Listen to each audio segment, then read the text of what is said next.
حضرت امام زین العابدین رضی اللہ تعالیٰ عنہ کے پاس کچھ لوگ آ گئے جن کا تعلق عراق سے تھا، اور آ کر حضرت امام زین العابدین رضی اللہ تعالیٰ عنہ کی خدمت میں کچھ باتیں حضرت عمر رضی اللہ تعالیٰ عنہ کے خلاف، کچھ باتیں حضرت عثمان غنی رضی اللہ تعالیٰ عنہ کے خلاف کی۔ مقصد کیا تھا؟ ہم یہ باور کرائیں کہ ہم محبان اہل بیت ہیں، کہ جس وقت ان لوگوں نے اپنی بات شروع کی حضرت امام زین العابدین نے روک لیا۔ فرمایا قرآن مجید برہان رشید کی ایک آیت کے بارے میں تم سے پوچھنا چاہتا ہوں، مجھے جواب دو۔ کہنے لگے ہاں ٹھیک ہے پوچھو، کیا پوچھنا چاہتے؟ فرمانے لگے قرآن مجید برہان رشید میں اللہ کا فرمان یہ چیز فقراء کے لیے ہے، مہاجرین کے لیے، وہ جنہیں نکالا گیا تھا اپنے گھروں سے اپنے مالوں سے تو میرا فضل ڈھونڈتے نکلے ہیں، اتنے بہادر ہیں، انہوں نے رب کی بھی مدد کی ہے، رب کے نبی کی بھی مدد کی ہے، یہ سارے ہی سچے ہیں۔ آپ نے آیت پڑھ کے یہ تمہاری شان میں آیت اتری ہے؟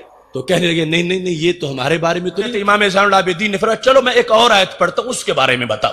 کہنے لگے اللہ فرماتا ہے جنہوں نے دار کو گھر بنایا، دار مدینہ شریف کا نام ہے، ایمان کو گھر بنایا، ایمان بھی مدینہ شریف کا نام ہے، اتنے مخلص ہیں دین کے لیے کہ ہجرت کر کے جانے والوں کو انہوں نے محبوب بنا رکھا ہے۔ جو کچھ دیا گیا ان کے دلوں میں مال کی کوئی رغبت ہی نہیں، جب موقع آتا ہے تو یہ اپنے آپ کو پیچھے رکھتے ہیں، اپنا مال اپنے مہاجر بھائیوں کو دے دیتے ہیں، جسے نفس کی لالچ سے بچا دیا ہیں کامیابی پانے والے۔ حضرت امام زین العابدین رضی اللہ تعالیٰ عنہ نے فرمایا انتم ہو، یہ تمہارے حق میں اتری تھی؟ تو کہتے ہیں نہیں نہیں ہمارے بارے میں تو نہیں اتری، اگلی میں پڑھ رہا ہوں، اب نہیں پوچھوں گا، اب اپنا فتویٰ دوں گا جو آئے ان کے بعد۔ کہتے ہیں اللہ ہمیں بخش دے، ہمارے ان بھائیوں کو بھی بخش دے جو حالت ایمان میں سبقت کر گئے، پہلے چلے گئے۔ اے اللہ ہم پیدا ہوئے، اب ہم سے پہلے جو مومن ہیں بارے میں ہمارے دلوں میں کھوٹ نہ رکھ، ان کے بارے میں ہمارے دلوں میں بغض نہ رکھ۔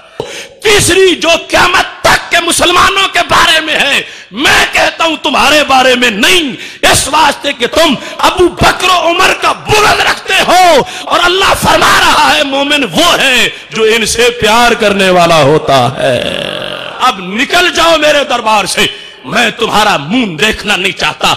تم میرے ساتھ محبت ظاہر کر کے تم میرے دادا جی کے لیڈروں پر تنقید کرتے ہو۔